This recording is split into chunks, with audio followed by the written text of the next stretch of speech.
Still need to shave. Let's talk about Games Workshop in a second video for today. So I have two things to talk about. Usually I'm just sitting around like, what am I going to talk about today? Oh, let's get into it. Preliminary, this thing, update on the WASBomb blasted, no, not WASBomb blasted jet. It's a Blitzabomber. Update on the Blitzabomber coming soon. I tried to clean my room a couple days ago and it smelled like chemicals for 72 hours now. So, I'm just going to reset up the set in here, and we're going to get back to regularly scheduled programming. Just me painting models, because I'm missing it, man. I want to get back to painting models, and it's all set up in the other room. It smells like chemicals. I don't like sitting in there, because it doesn't smell. Now, let's talk about Games Workshop. We're going to first start off over at a periphery, actually. Shapeways is a 3D printed website where they sell third-party upgrade bits, add-ons. I've heard full models. I haven't seen full models, but that's because the things I'm looking for don't have the full models. I'm looking for stuff for my Sanguine Mortum, my Blood Angels Descendant chapter. They've had, I don't know how many, hundreds of files removed from their shop. It's a Pop Goes the Monkey is a vendor through Shapeways, which is a larger vending website of 3D printed objects. Pop Goes the Monkey still has a catalog of thousands of items, so I don't know exactly what's behind this or who's behind this, but it does lead to a point that is useful for Games Workshop to learn from, and it has to do with the video, the other part of this video, which is Games Workshop moving to dismiss the $65 million lawsuit. Million. I like to stress how much money that is, because if I had $65 million, I'd be living in the smallest town here in Oregon with a decent internet connection and a pot shop. And I would just be traveling the world getting stem cells injected into every joint in my body. Doing crazy stuff. I'd be balling out of control. Let's move forward. Games Workshop moves to dismiss the $65 million lawsuit. And at the same time that this Shapeways thing's happening, some people are like, well, Games Workshop obviously acting like OD dubs. And, you know, I think they've been doing a crack-up job at changing who they are as a company and the way they interact with me as the buyer, especially rulebook-wise. There's criticism in the lawsuit that they're moving to dismiss, and they're saying that they didn't state their criticism well enough.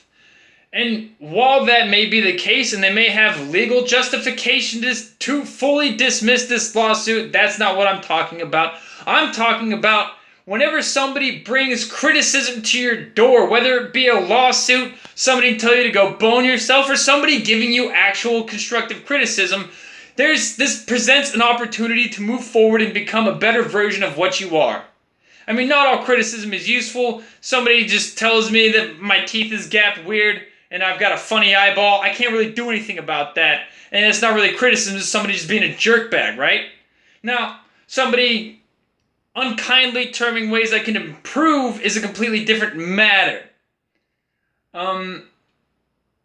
It still presents the way to improve. It still presents this way forward. There's still a path for you to make your relationship with the customers better. And there's something to be learned from people like Pop Goes the Monkey, like Shapeways, who offer these 3D printed third-party items that I think Games Workshop knows how valuable it is to the community, and they understand these things. But there's a lesson to be learned there about the way they produce things, and it's not as large scale, and there's, you know, it's not a complete direct translation, but as always, there's a chance to improve.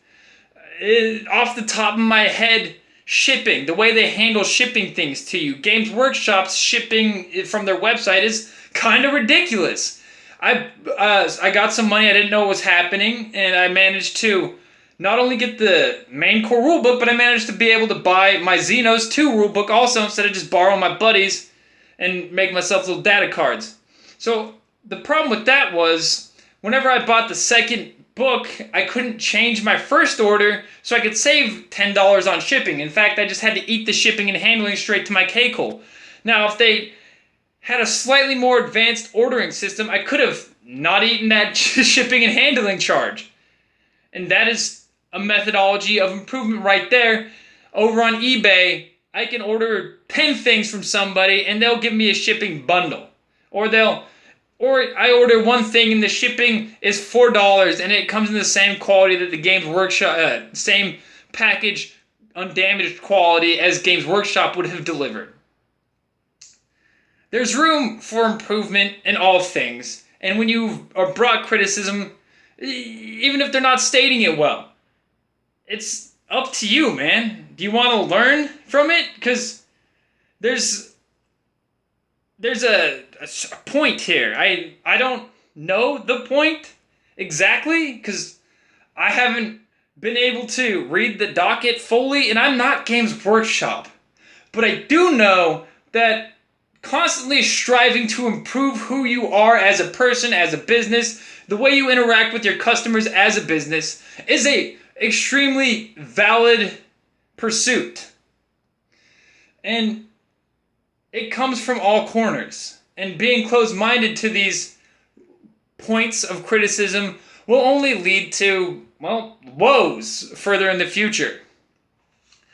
Less stock options.